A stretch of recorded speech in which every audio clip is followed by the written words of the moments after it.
Hello and welcome to the Sideline Live podcast. My name is Orla Keeling and I am the host of the podcast, where every week we bring you a brand new episode with guests ranging from Olympic champions to local heroes, coaches, support staff, and anybody involved in the world of sport.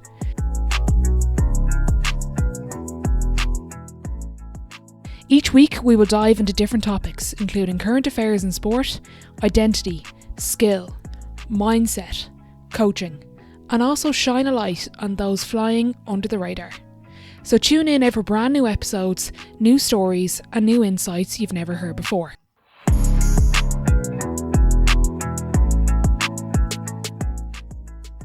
This episode is proudly sponsored by Sport Expo Ireland. Taking place at the Sport Ireland campus on April 21st and 22nd, 2027, attendees will hear from leading voices in sport, take part in interactive workshops and masterclasses. To learn more and register your interest, visit sportexpo.ie, which is linked in the description of the episode. Now, let's hear from today's guest.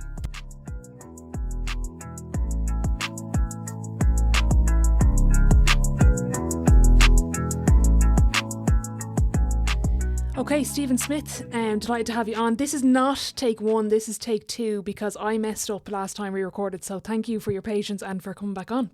No worries, no, thanks for having me. It's it was we've been talking about it a lot, getting it back in, so I'm happy we got it in the diary now. Give us your elevator pitch for the listeners who don't know who you are.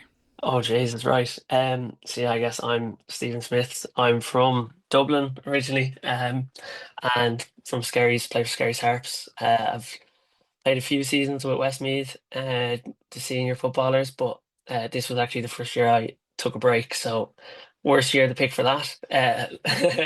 But no, it was actually buzzing to see all the lads win that this year. And then I guess I have a undergrad in business, did a master's in psychology, I've worked in PwC for a few years, and then about a year and a half ago I quit the job and took the leap into the entrepreneur life and started a business called Soul in One. Um, it's basically just a new product that can transform any normal trainer shoe into a golf shoe. So ideally for travels or someone who's beginning golf, or for juniors kind of starting out who don't want to commit to major golf costs. So that's really where I'm at the moment. And yeah, just playing football, working the life, and yeah, enjoying the journey. Still, genuinely don't have a breeze what I'm doing, like, but learning as we go. How did you actually come up with the idea? So I came up with the Solid One idea in college about 5 years ago, and it was just for like a college project, I guess. We had to come up with a business and figured that out, and I was like, oh, that actually kind of makes sense, I guess. So let go of that. Obviously, got out of college, was in during COVID, got a job, just living life. Moved to Lanzarote for a few months, remote working, and was in PwC. And it was just I kept coming back to the problem. Whether it was going to my brother's wedding, and I was like, I'm not packing golf shoes in my Ryanair 10 kg bag.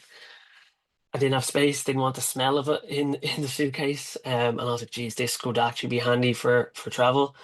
And then my housemate that same summer started golfing first time and had no gear.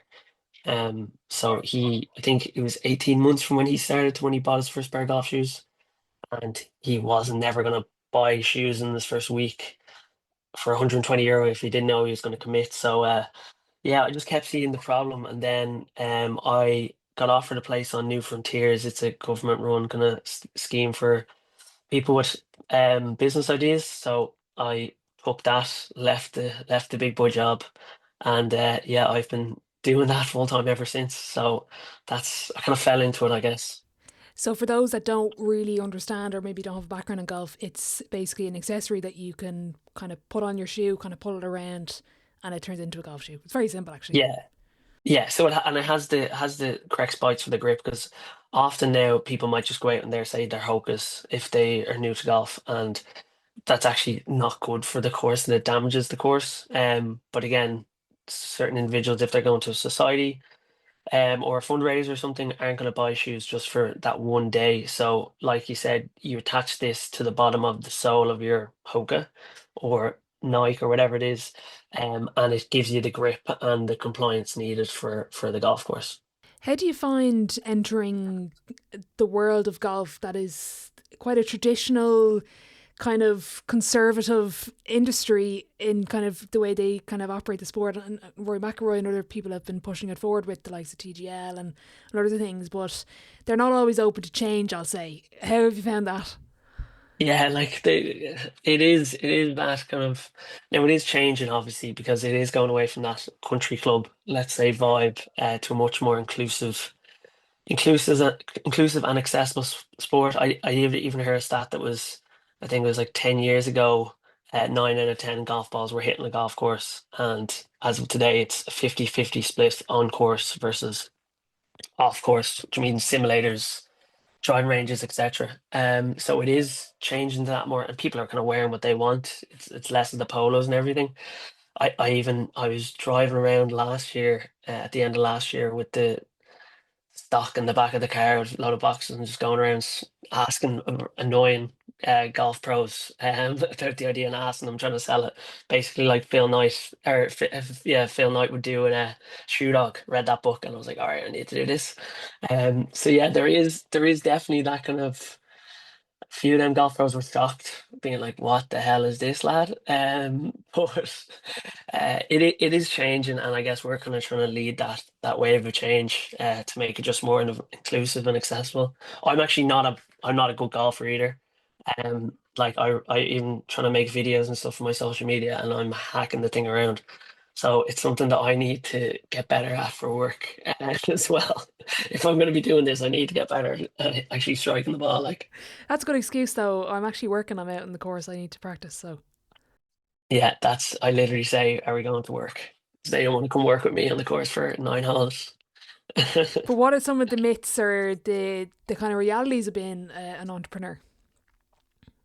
Yeah, like I guess a lot of them are true. A lot of them are kind of like you see a lot on social media now, about how kind of romanticized it is.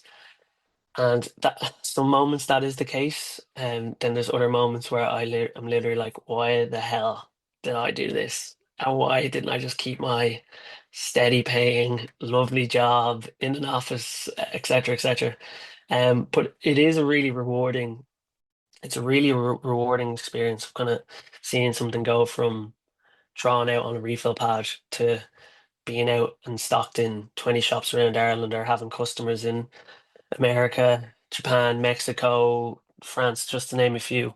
Um, so one of my friends did tell me that at the beginning it's just about trying not to get too high and too low.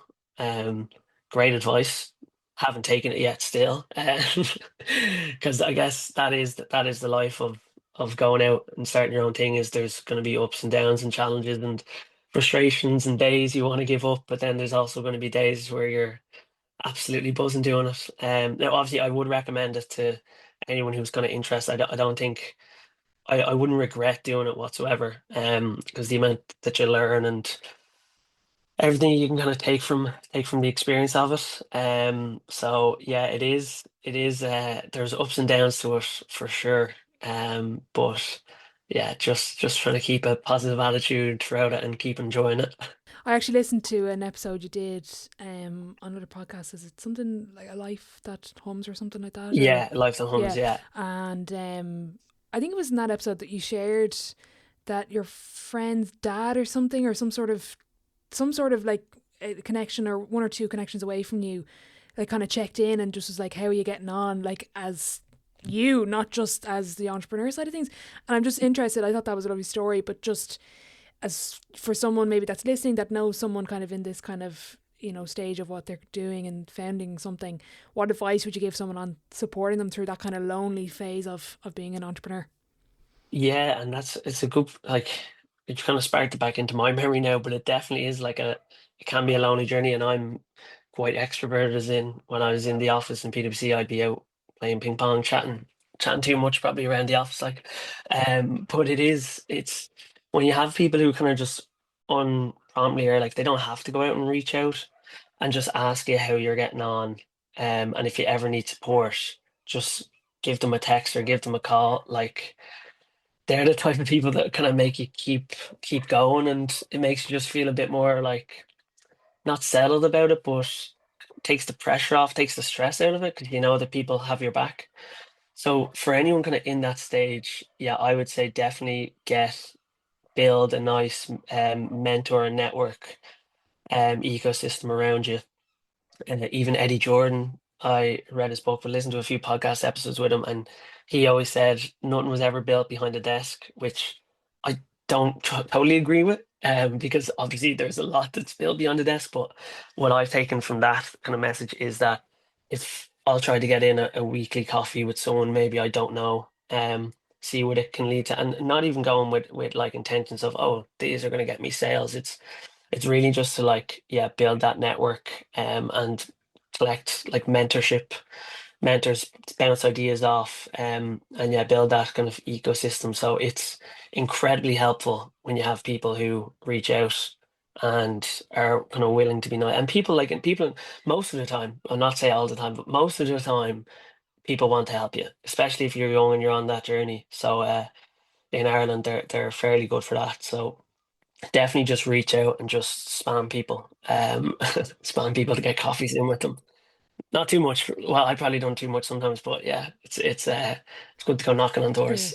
I remember when we spoke the first time, you were saying a friend of yours run, like you've a couple of people around your kind of network, or more informal than a network, but that are Yeah. entrepreneurs. Was it Zoe and Co you're friends with? Yeah. Zoe, and Bound Apparel, Abby. I would have grown up with. They're both scaries. So I would have grown up fairly close to them, and the pair of them are absolutely killing it. Like, so even it's like with Bound, you just see the jumpers everywhere. I remember it was a few years ago more that you'd see a jumper, and I'd be texting Abby straight away, being like, "Oh my God, I saw a Bound jumper! Now they're everywhere." So you don't have to say that as much, but she's killing it. And then Zoe just opened up her shop there in Scaries on Saturday, so she had her open. I popped in for a minute. But yeah, like seeing people, see people kind of do that, so close to you and around is like it's quite like inspiring, but it's just great to see that there's so many people kind of in our community getting this going, especially in Ireland from an entrepreneur kind of perspective. So yeah, them two are absolutely killing it at the moment. So yeah, it's great. The other, I was on I always see Bound Apparel going around or on TikTok or whatever, but the other one is Smooth Company. Smooth Company, you know, the Smooth Sticks. Yes, Anya yeah, Kennedy, and I was at a yeah, podcast with her, live podcast for the Entrepreneur Experiment. Not sure if you've listened to that. of course. It's very good. But they It's did, unbelievable. yeah. Gary did a live episode in the Sugar Club last November, I think, and Anya was there, and she said we're talking about like navigating as a young business owner, and her boyfriend is in logistics or something, and he goes to her one day, like they're on the couch or whatever, and he was like, oh, like how's your shipping, or like something to do with your shipping, and she was like, oh sure, it's free, like, and he was like, no, it's not, and she was so used to like online shopping where you get free shipping, she had no concept of the whole shipping and that issue behind it. Have you had that kind of similar moments, or have you been a Oh, bit different? oh no, absolutely. Like the amount of times, even say for America, let's use that as an example. We've had a good few customers from America recently, and I had sent out a few orders, and at the kind of at the start of it or whatever, and the duties like really didn't know that the duties were a thing. And I got a parcel sent back to me. I was like, what happened here? And it said we didn't pay the taxes on them, and I was like, oh right, didn't even know that. So no, there's like every day. What I kind of say is like, you don't even know these things. Like it's not even that I did whatever, didn't know that. It's like I don't even know what I don't know yet. So there's moments like that all the time. And again, my whole thing is if I don't know how to do a lot of things, it's just finding people who do. So one of my friends luckily is kind of works in a freight company. So I would be badgering him, sending him voice notes all the time, being like, here, mate, what is this? Like, how do I figure out that like, da. Between that and Claude and AI, like I hate AI, but also it's knowledgeable. So yeah, between the pair of them. You kind of get to figure it out by just asking people who've been through it. But there's so many moments where I'm literally saying to myself, "Oh my God, I am clueless." So yeah, it's good to again have that network around you that you can lean on. Is I remember you spoke about an off the ball stepping away. You mentioned there stepping away from Westmead to obviously focus Yeah. on the business and stuff and other things. Just interested in, an identity perspective of, being we box athletes into certain boxes of being an athlete and, you can't be anything more than an athlete sometimes. Did you find that, having to break out of that, maybe that stereotype a little bit, or how did you find that experience? Not, to be honest, not really. I guess because I would be have been quite proactive with personal development and self development. Like, again, my master's and stuff was in psychology, so I'd be very interested in all that. But I would have always kind of broken down my guess my life and my time into different pockets. So we have career, GAA, family and friends. Then there's creating or recharging, personal development. That's sort of like into different pockets. So to be honest, from preparation, taking time away from Westmead was, yeah, it was really to salvage my time for the business, but also I was loving playing with my club, Scary, so much, and I kind of hadn't enjoyed playing football as much as I did last year when I was playing with Scary. So even though like it is great and it's a privilege to play intercounty football, and I hope I will still play it again in the future. Um, I still put in the same kind of preparation and time into my Scaries team as I would into the Westmeath thing. And I think you just have to be either way. You just have to be all in with everything. So in terms of identity, if I'd finished playing, now that's a different one. I'd probably have an existential crisis when I finish playing. Um, but no, at the moment, because I'm still playing and I'm loving football so much, genuinely haven't been enjoying as much since I was about 18, that I haven't had that. Fortunately, that kind of put my identity in it. But I quite like having different different interests in terms of career, football, creative side of things. And funny enough, my I've started playing much better football since I have gotten busier in work because I don't overthink football outside of it. That it's nearly a release at the end of a day where I've been working from 8 to 6 and I'm just frazzled. And then I haven't thought about football once I go down, and it's 2 hours where I just don't think about work and I'm just there. As opposed to previously, I probably would have thought about football throughout the whole day in work, um, and then just yeah, put too much pressure on it. So it's a nearly actually benefit my football in a weird way. But that's kind of how life goes sometimes. But no, it's haven't lost complete my identity just yet. I don't think. That I didn't mean for that to get as deep as it as it did. Ah, You reminded me of a conversation I had with a friend of mine. Runs the Primal podcast. You might enjoy that actually. It's kind of about health and life and stuff. And he was talking about kind of putting himself out there and kind of being like a bit not nervous, but like being conscious of what the lads on his team would think. And kind of similar to you with the social media content, was there a bit of nerves at the beginning, or how did you find ah, that? I had absolute fear, God. Like I was terrified um to do it at the start and everything. Like, and it's not. It's weird, yeah. I just don't. I actually wouldn't have had like Instagram or TikTok and stuff on my personal phone, so I have never been the biggest fan of it. But then when you're running a business, it's like part and parcel now of it. So definitely at the start, I was terrified of putting up the videos and scared of what people think. But I think you just have to overcome your fears and like run to the roar in a sense, take the leap, all them all them sayings. But yeah, no, and especially like you do get a bit of slagging about them. um Especially during Westmead last year, like there would have been a good few comments here and there. And even I was kicking a free in a club game this year, and one of the lads, I know him now, but he came up and asked if I was wearing the stolen ones for the game. So there are comments all the time, but I think if anything, it's actually helped because it's made me care less about what other people think. So in that sense, it is. it is good, and it's been a good personal growth point. Well, that's how I like to look at it anyway. But yeah, I still cringe and I still have fear myself constantly when I'm putting up Yeah, videos. I don't think that goes away apparently. So there you go. All right. The you mentioned the psychology piece. Does it help you in terms of being an entrepreneur and trying to sell something that you know, or you kind of have an understanding of the way people think, or do you just now overanalyze everything? Probably a bit of both. Yeah, my DNA definitely an overthinker. So there's no worries about that happening. But I think maybe from so I specialize in storytelling from an organizational psychology sense. So how leaders use stories to kind of communicate desired behaviors and decisions and stuff. So I definitely kind of brought that layer into the business and trying to tell stories with whether it's content or a pitch or just bringing the brand kind of from adding layers onto it and bringing it on to its next steps. Now, in terms of controlling behavior, I absolutely still don't know how to do that. Not a notion. So it hasn't fully given me like mind Jedi mind control tricks or anything like that. Unfortunately, I'd be a rich man if I did. But no, even all that brand and marketing side of things, does still really interest me, and it's fun to explore it in my own business as well.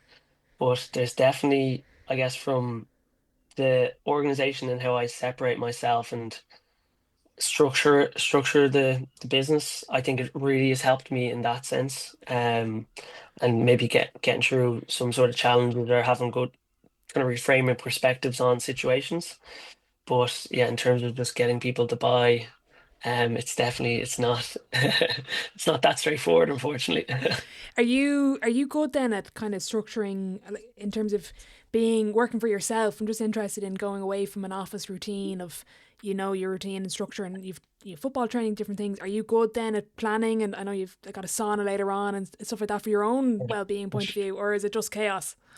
So I am so unorganized, so like terribly. I actually like it's terrible. I'm really poor at time. I'm late all the time, and I'm kind of just trying to learn how to accept that about myself, even though I shouldn't. But I have found it's probably one of the hardest things that I've found because I would have shiny object syndrome as well, where I want to go work on this and go work on that, and then sparked by this, and then I'd leave things on the long finger and not get them done. But what I've found, something I kind of learned in PwC, but I've brought into my every single week now on a Monday morning, I'll go down with the book and with the laptop, go to a Notions coffee shop.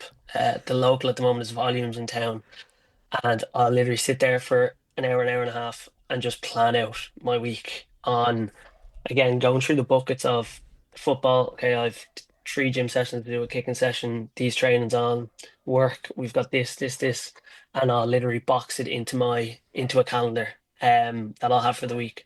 Now I'll probably check back in on the Thursday or Friday and say like, oh well, actually I won't be doing that on the weekend, or this has come up, or someone's asked me to do this, but I think putting everything in like for a dedicated slot time wise has really helped me because I'm so unorganized usually. Really helped me kind of stick to a structure because even when I started it, I was all over the place. Like I had no structure in my life, and it was coming from the big four PwC. It was a massive change. So I have brought a bit more structure into it, but again, it's also important. One of the benefits of having your own business is the freedom that, all right, I actually want to go to the gym now at 3, and I'll do a bit more work at 6. That's absolutely fine. So I'm not completely rigid to it, but yeah, I would advise, well, like it works for me. I think everyone, even if you're in a job, should take an hour or two at the start of the day on a Monday, plan out the week, and choreograph before you dance, as my boy Matthew McConaughey says. Yeah, no, it's I would 100% agree. If you could start over again, you say you don't have regrets, but I'm just interested. What would you do differently? Is there anything that comes to mind? From business, well, definitely, yeah, I'd say be more precious with my time, maybe, from a business perspective, just because, like, even I would have spent a lot of time, it was strategically, I guess, making videos and stuff and trying to build up an online presence. but I probably just did that a bit too long, and I was taking how long like filming and editing videos and whatnot, and like it wasn't even like I should have been doing like be more strategic with my time in that sense. And it's only now in the last few months that I've got a better grasp of why I'm actually doing everything and making it strategic, that I'm getting enough juice from the squeeze really. But yeah, overall, like I'm kind of, I know it's cliche to say, but you don't regret anything, and everything happens for a reason, that you learn from everything. So I probably wouldn't change too much from the journey at the moment anyway. So, but from what we talked about earlier about not knowing what I don't know, I bet you in 2 weeks I'll be like, oh, I absolutely could have changed that, and it would have helped me so much. So yeah, I'm still clueless. Was there anything you've learned for yourself or about yourself, any particular lesson from being an entrepreneur and just betting on yourself a bit?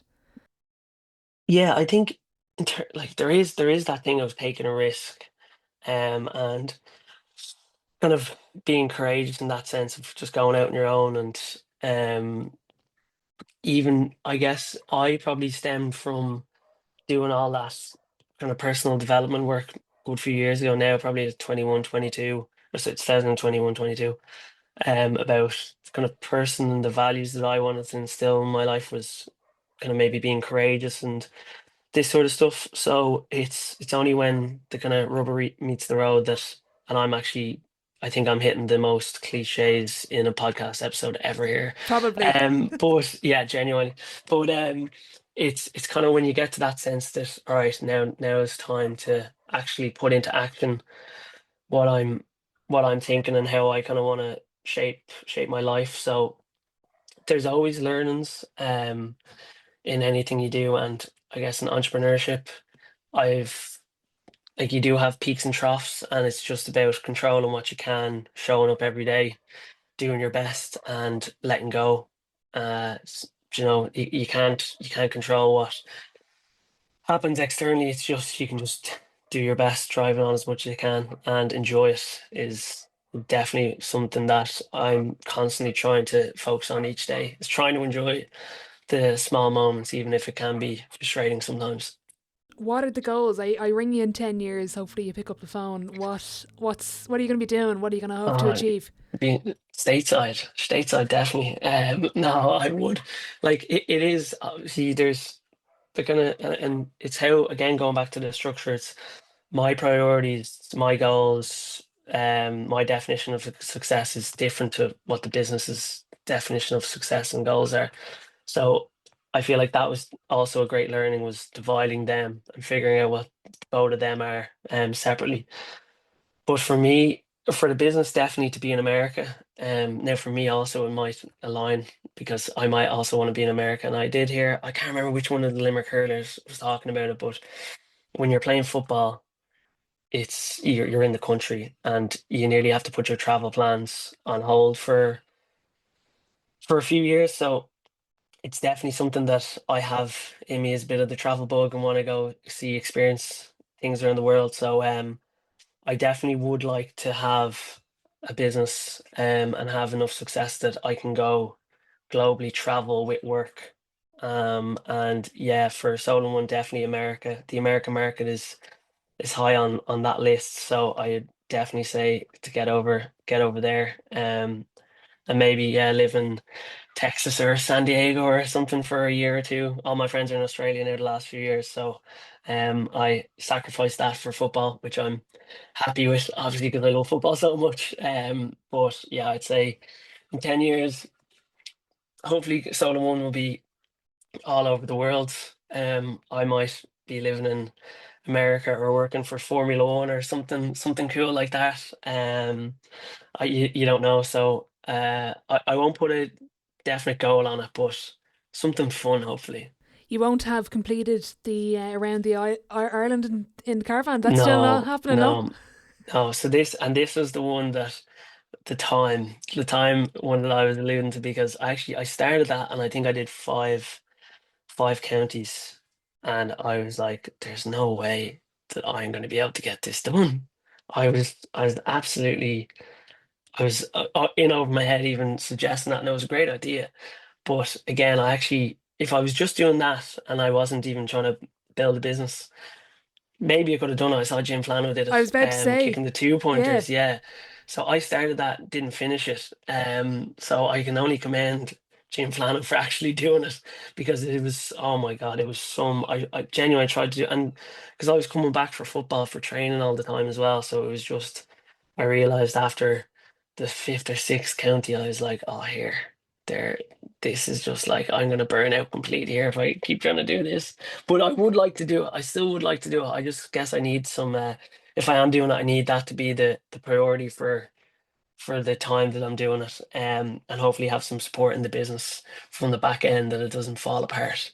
you have to pick like November time or somewhere. It's no Yeah. football, or although November's not No, great for going around see, Ireland. I can't Yeah, play golf. I know that's the thing. Like the Banks met in the middle of Champo was the worst time to try it. But sure, look, keep that. I keep that. I actually still have I have the pin board here right in front of me still, with the counties and the challenge listed on it. So maybe it'll come back in a few years.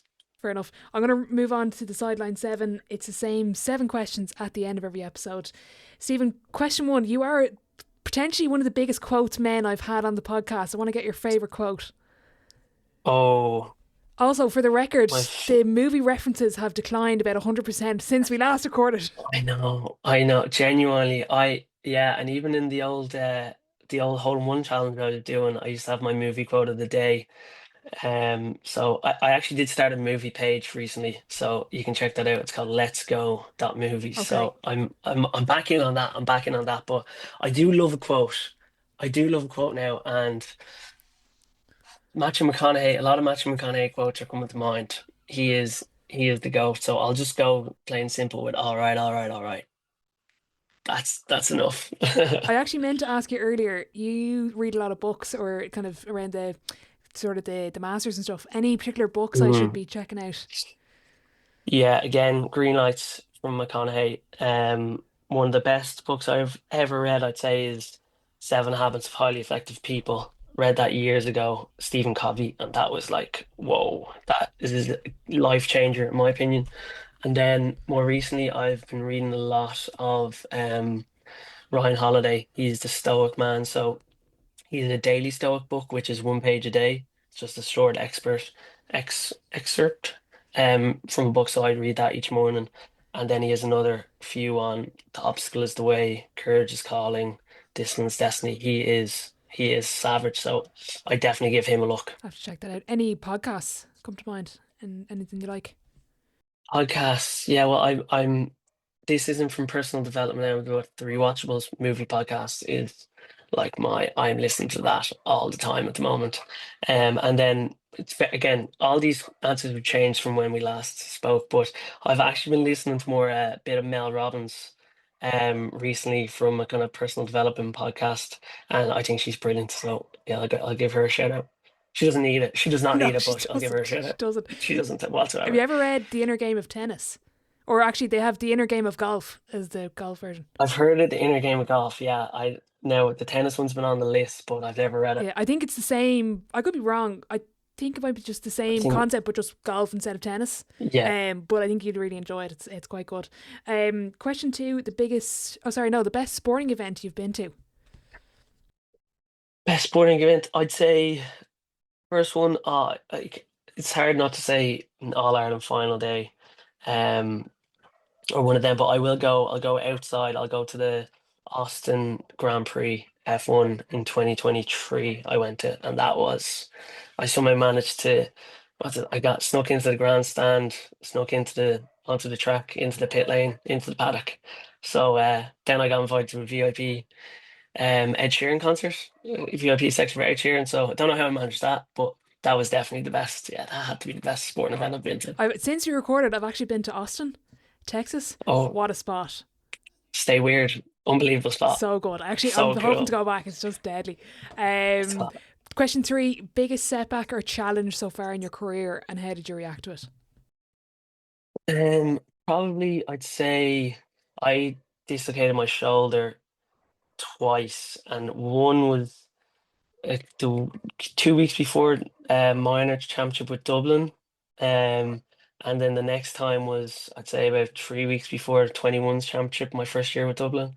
So they were kind of informing times, especially when I was kind of young and didn't really know how to deal with injury and being off the pitch and missing such big opportunities. So yeah, I'd say them two were kind of come to mind. And yeah, again, probably then when I even with the Iberan Cup, I was on that for a good few years and kind of not actually making a proper like league panel, match day panels and stuff were quite challenging. Um, for a few years there, and you kind of like to be honest, I kind of stopped, fell in love out with football for a while, but for a year or two, I was just out of it.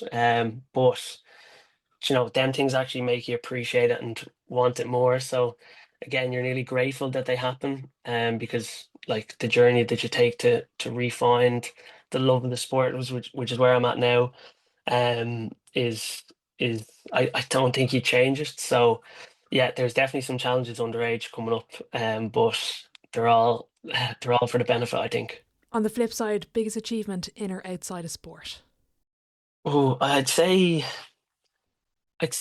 well, we'll just go in sport. We'll say like playing with my brother, uh winning the Division 3 with Westmeath is definitely up there in Croker.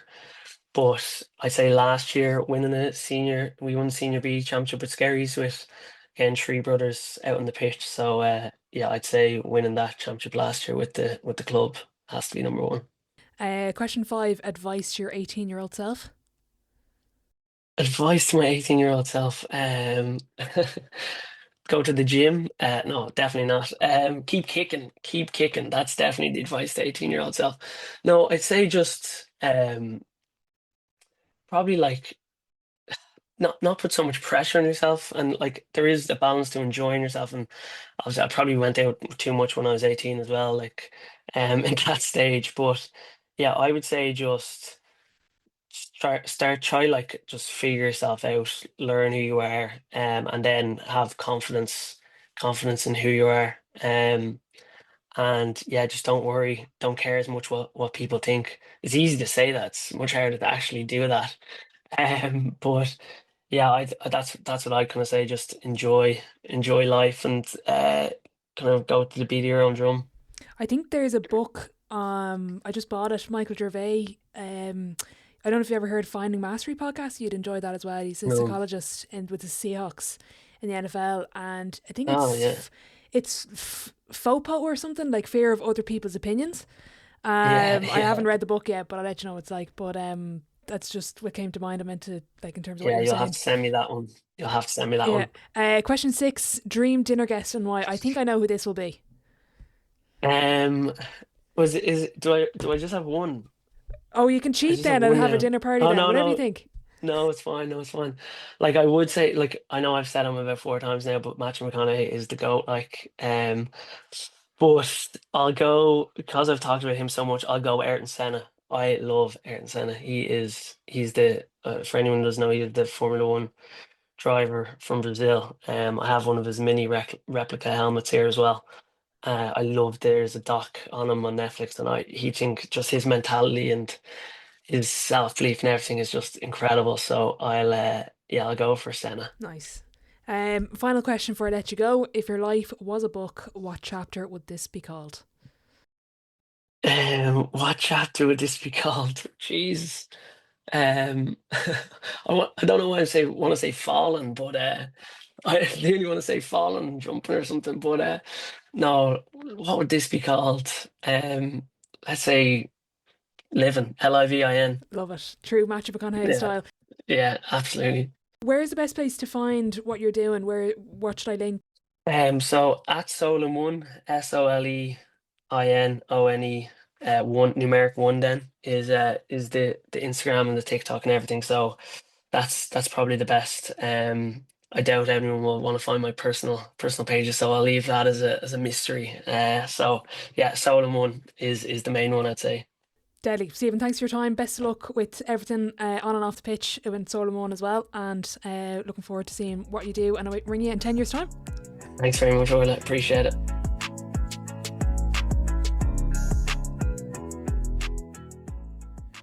And that is it for today's episode of the Sideline Live podcast.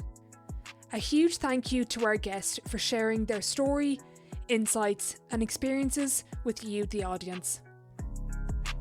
If you did enjoy the episode, please do leave a rating and review on Apple Podcasts and Spotify, as it does help the show grow. If you are interested in more content and information or hearing from upcoming guests, you can follow our social medias at The Sideline Live, which are linked in the description box of the episode. If you do have any guest suggestions or topics you would like to have covered, you can send us a message on social media or email thesidelinelive@gmail.com. Thank you for listening, and I'll catch you in the next one.